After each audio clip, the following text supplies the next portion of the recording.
Hi, this is Brian Anderson. You're with Coast Connections, and with me tonight, my guest Carly Trobridge with Nanaimo Search and Rescue, and Eugene Touchette. Also, you're a manager with Search and Rescue. So I guess if I'm in trouble, if you want to bail me out, just anytime. Perfect. So maybe we could just sort of get started as to what is Nanaimo Search and Rescue? What do you do? Do you want to start with that one? Sure. So we're a nonprofit society that was founded, I believe it was 1981. We've been around for quite a while, and we provide search and rescue services under the jurisdiction of Nanaimo RCMP and Emergency Management BC for ground and inland water within the regional district of Nanaimo. Okay, so the regional district, that's your limit. Okay. Yeah. And is that sort of like people missing in the city, or if I get lost walking to work, or? Yeah, so we cover like anything from like lost persons, and then also we do like swift water calls. We do tracking services as well, like, if someone's missing, we could do that type of stuff. Rope calls as well, so if there's like maybe a vehicle over an embankment, we do those types of calls as well. And swift water, which is a big one, especially we're coming up to a busy season for that too, with a lot of people. On the river. Yeah, people going down there and playing at this time of year. Now, didn't you also pick somebody off of Mount Benson recently too? Yeah. Mount Benson's a pretty common area. About a third of our tasks are usually in the Mount Benson Park area. Okay, so, and you have some news, wasn't I reading somewhere about change of venue or something that's in the works? Yeah. Where are you located now? So we're at the Harewood Activity Center right now as our current home, and we are in the process of trying to build a new building now. We're at the stage right now where we're trying to acquire land as our first step.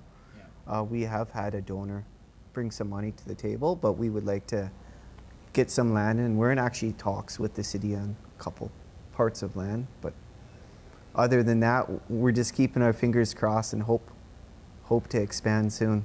So you weren't necessarily thinking where the site down on the water? No. No, the area that we're looking at right now is part of the watershed parcel with the Greater Nanaimo watershed lands. Our donor, as Eugene mentioned, we've been promised $1 million donation from a benefactor in the community. So that's enough. It's fantastic. Her son passed away in the Nanaimo River just over 30 years ago. So the donation was originally meant to mark the anniversary of that event.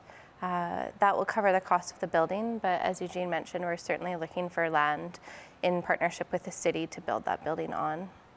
So does this mean you would expand your operations, or is it just to house the existing operation? Yeah, over the last few years, we have been expanding with membership due to higher call volume in the last few years. So with our current building, we're busting at the seams, right? We have the parking's limited.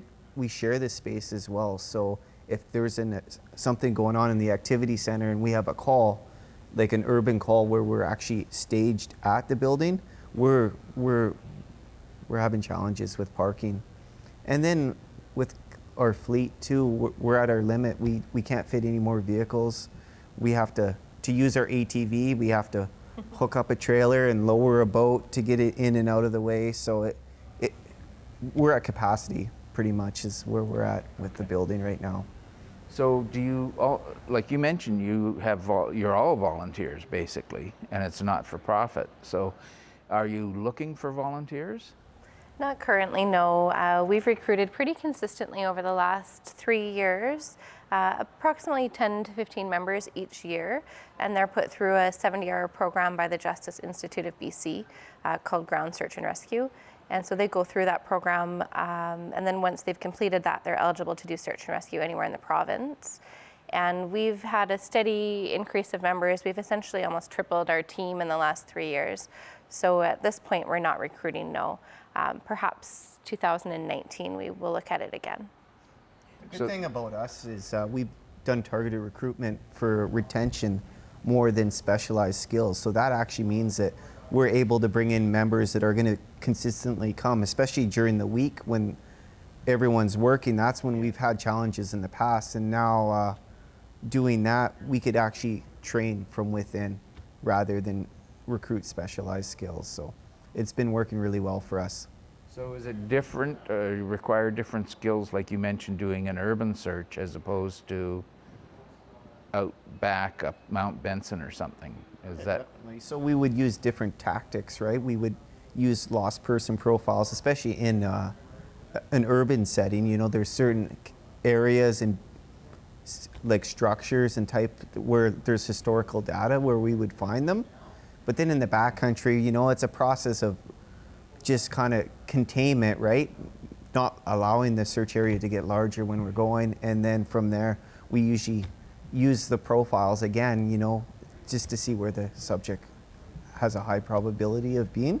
And I guess in some respects it's sort of maybe somewhat intuitive, or is that a bad thing to say, that like if people are lost, they're going to head in a certain direction or something? But yeah, we don't make assumptions all the time, right? But there's like stats that say there are a certain area. We have areas that are common for people to go missing, and usually we will send a team out to an area where historically they've ended up. So we you know, we do pre-plans and stuff. So certain areas we might send a team out to where they usually are, but then we're also strategizing a proper search at the same time. And we'll send maybe a vehicle to sit and wait where people kind of stumble out of the woods normally, right? So we have all our bases covered. because I guess not everything, you can't leave everything to chance. There's actually a lot of research done on lost person behavior. So our search managers use those statistics and those studies to help them with their search planning and their tactics. So it's not necessarily like an archaeological site where you got, here's your square and here's the next square. No, you can't really do squares. Maybe if we're searching in the prairies where it'd be common and flat and easy, but usually we're using like maybe a water course as an outside perimeter, and like, you know, a steep cliff face on the other end, and like a trail. We kind of segment it in sections like that. That would be our search areas in between certain trails. It's something that's easy for us to identify when we're in the field. Mm-hmm. So what are the most common mistakes that people make when they're heading out somewhere? I would say just not being prepared. Not being prepared and not leaving a trip plan.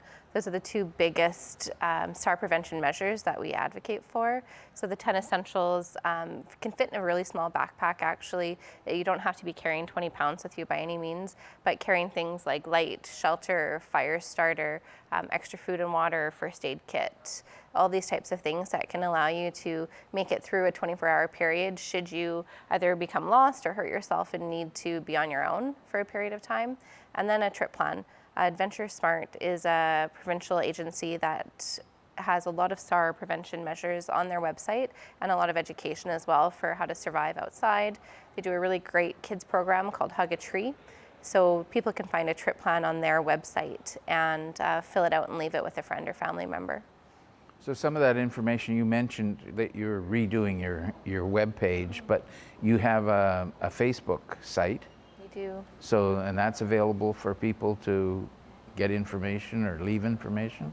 The messages aren't monitored 24/7, but we certainly do check them, of course, on Facebook. We also have an email address that's on our website that inquiries can be sent to. The one thing that we do caution with social media, though, if it is you're in a situation that you need to get help, we always ask that you call RCMP. Never use social media to get us activated. We have to be activated through the RCMP.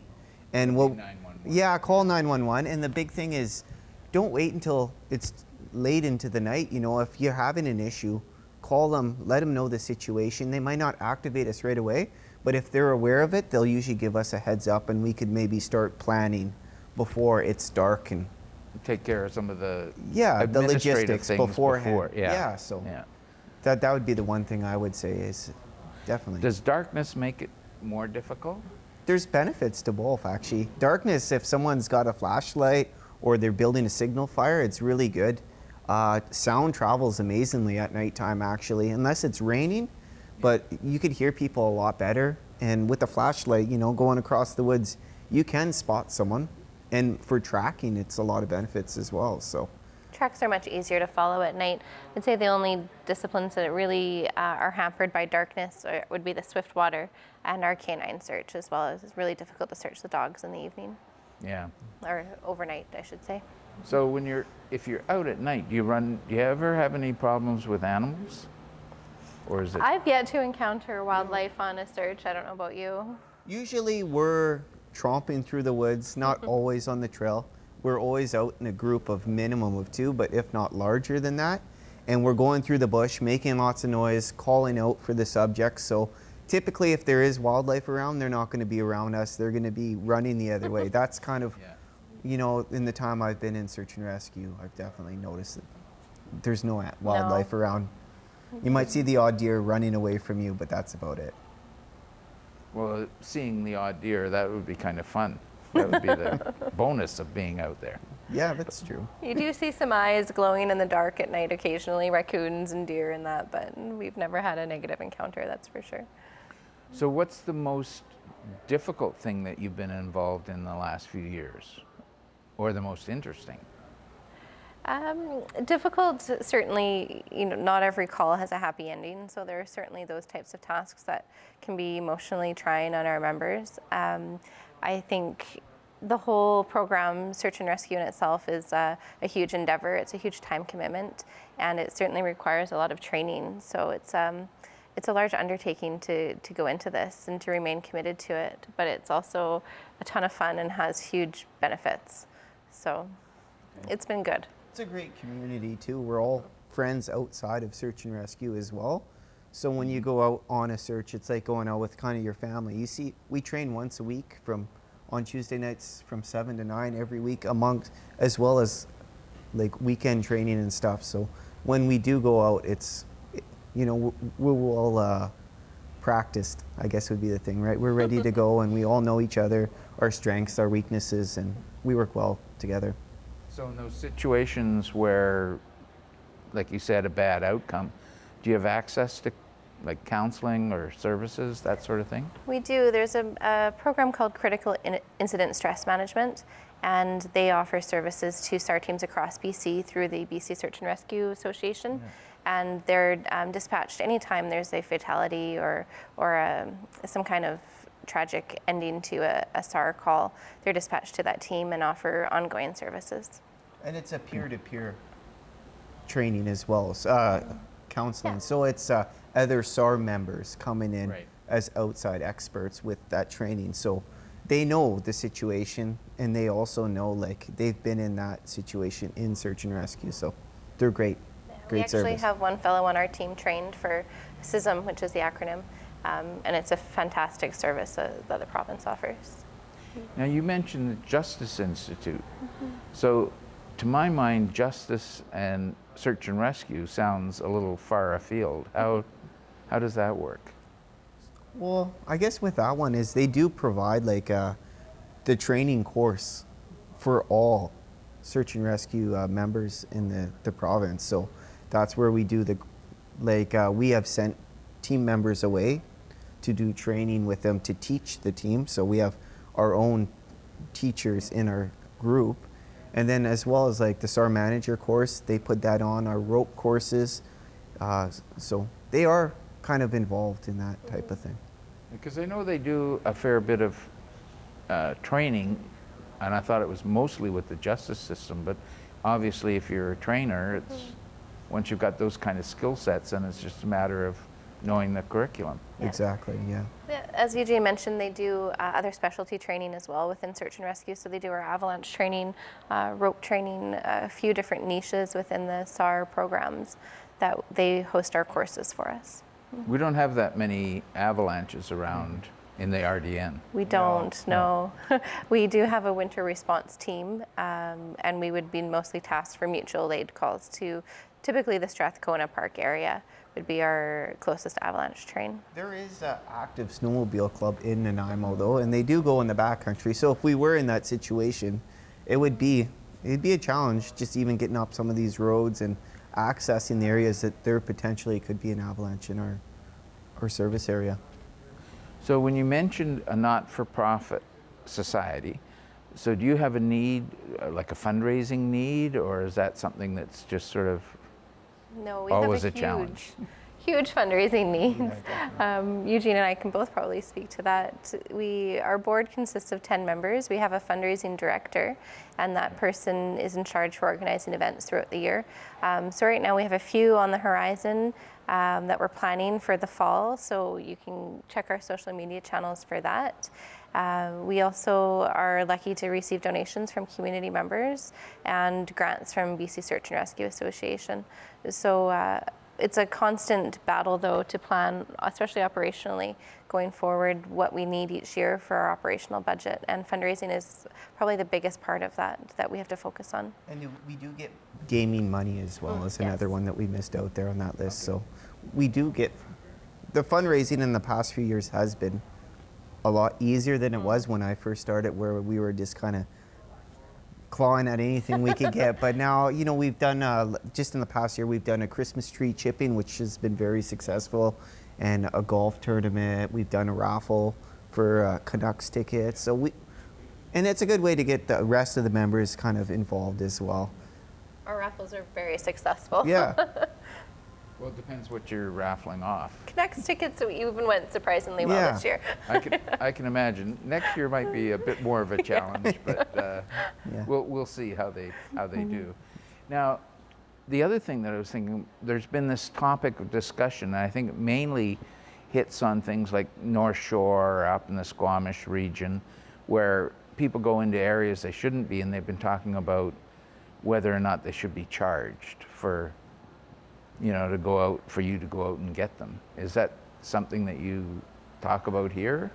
So from what I've gathered, I've heard a lot of these discussions, but it's nothing that we've ever looked into. Like, I think some of these have come up, and it's usually community members bringing it up. It's someone ducks under a rope at a ski hill, which unfortunately we don't have in town, but for the most part, people have been very respectful in this area, and I can't think of a situation where that a discussion has even been had. You know, usually if someone's out, that's our task, and we just go and help them, right? So we're BC Search and Rescue Foundation and the 80 Start groups in BC adamantly support the no charge for rescue stance.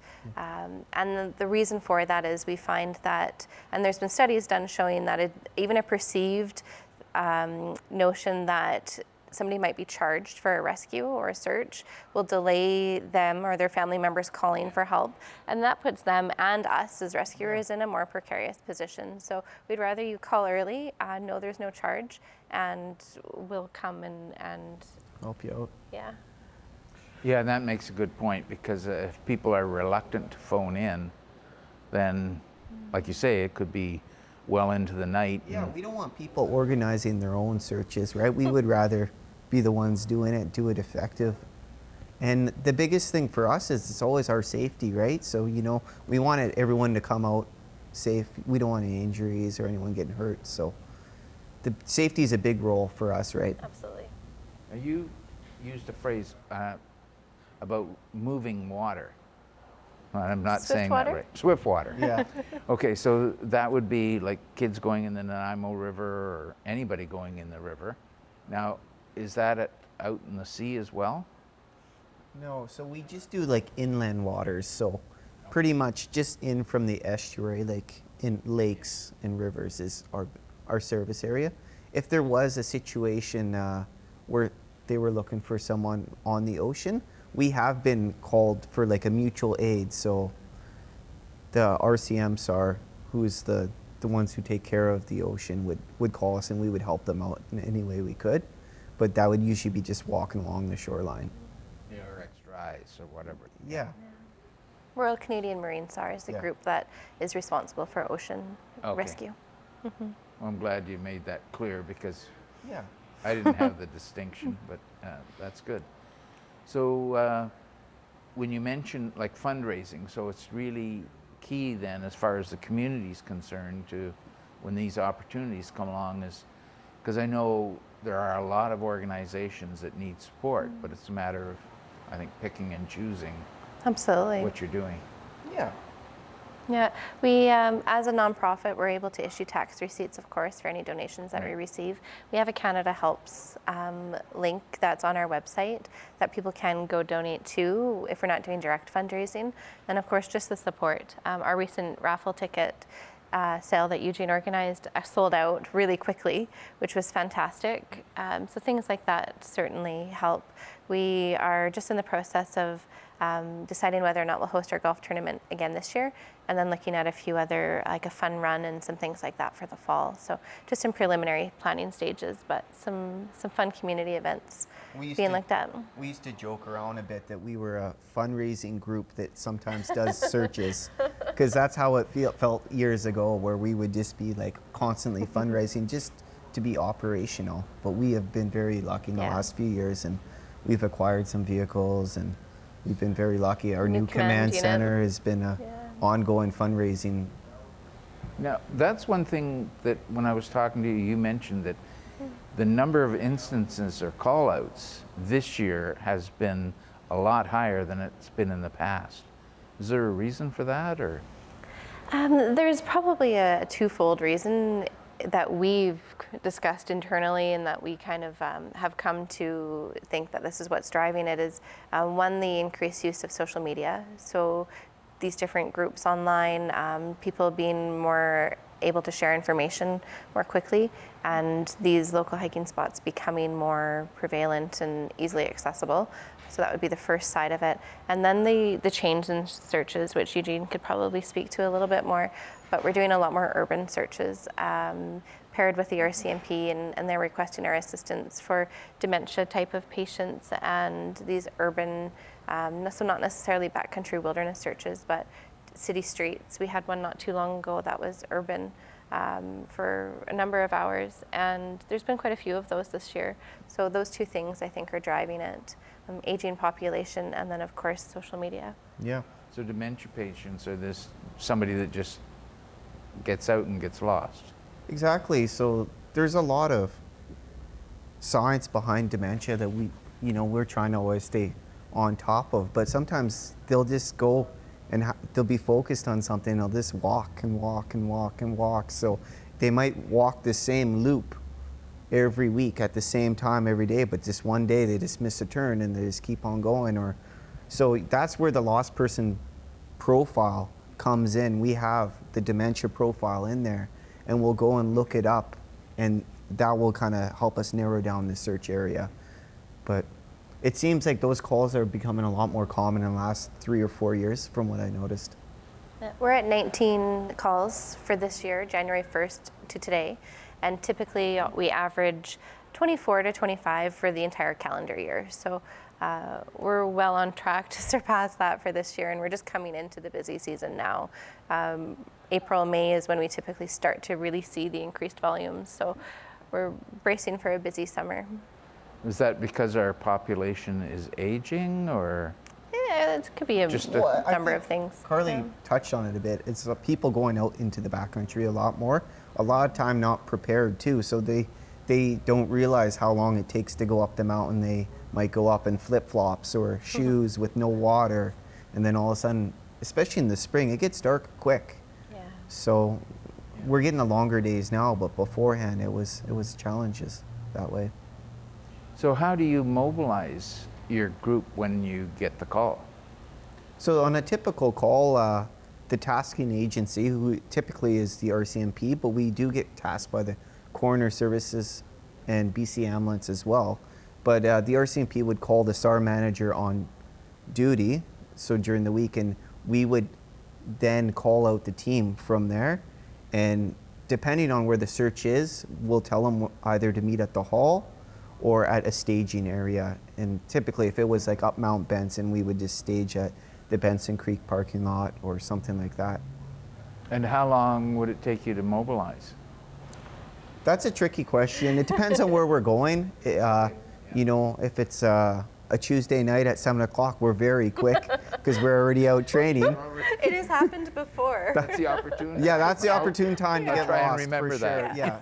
But other than that, it kind of comes in waves, right? Obviously, the search managers and the core group would show up first because they might have a warning before everyone else in the group. And then it just kind of comes in waves. As people can arrive, we will put them on teams and they'll get tasked from there. Sometimes people might not come until 3 hours into the search, but we'll always have an assignment for them. So you're trying to roll people over in some cases. Yeah, exactly. Okay. Without actually rolling down hills. Exactly, no try not to rolling. do Yeah. Okay. So is there anything specific that you're looking for as far as the community is concerned? I mean, apart from fundraising, you're looking for the building, you're talking to the city in Nanaimo about space or land. Is there anything else that sort of comes to mind? There is a public consultation for those lands that's coming up. The city will have it advertised on their website and social media. So public support for those kinds of things are fantastic.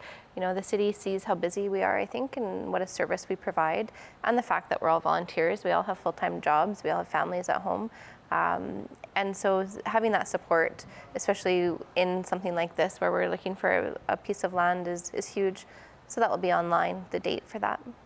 And I think that's important because for a lot of us, there's a perception that if something's a really good cause, hey, we don't need to go out and do anything about that because it Exactly. just makes sense. Yeah. And yet we still need people to be saying, hey, this is a good idea, it's common sense, and we're here in numbers. Yeah. Because there's always a wingnut. But, sorry. Yeah. Yeah. So we're just about at the end of our time. Anything you wanted to say in closing? I don't think so. Thank you for having us. Did it go as quickly as you thought? Yeah, It did. Really quick. I think that one thing I would say is just that everyone should, we've touched on it once before, but do a trip plan, tell a friend, leave a trip plan in your vehicle and with your friend. And if you're overdue, they could activate the search a lot quicker than if they realize that you're not home yet the next day when you don't show up at work. You could have spent a night in the woods already before calling us because no one knew you were missing. So, go on to the Adventure Smart website and kind of fill out that paperwork. It's easy. It just takes a few minutes. The more often you do it, the quicker it is, and it'll help us a lot. And just somebody knows where you're going and when you're expected back. Yeah. Don't rely on technology. No. Learn how to use a map and compass. Well, thank you very much for coming, and I hope all your searches are short. Thank you. Perfect. Thanks. Thank you.